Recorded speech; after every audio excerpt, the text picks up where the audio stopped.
নমস্কাৰ।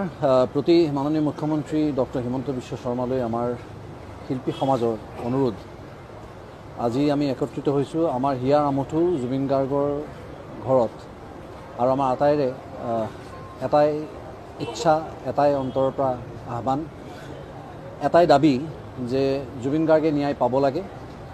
আৰু আজি যিবোৰ গাফিলতি আমি দেখিবলৈ পাইছোঁ সামাজিক মাধ্যমত, আমাৰ হিয়াৰ আমঠু জুবিন গাৰ্গৰ লগত যিবোৰ ঘটনা হ'ল, তাৰ আমি উচিত তদন্ত হোৱাটো বিচাৰোঁ আৰু নিৰপেক্ষ তদন্ত হোৱাটো বিচাৰোঁ। কোনেও যাতে ক্ষমতাৰ জোৰ দেখুৱাই আইনৰ হাতৰ পৰা সাৰি যাব নোৱাৰে, সেয়ে আমাৰ আপোনালোকৰ ওচৰত আস্থা, বিশ্বাস আৰু অনুৰোধ।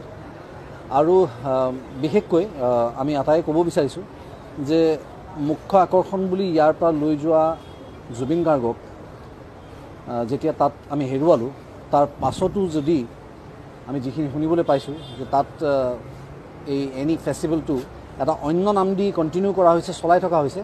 গতিকে মই ভাবোঁ আৰু আমি আটাই ভাবোঁ যে যেনেকৈ দেশৰ বিপক্ষে মাত মতা মানুহজনক আমি দেশ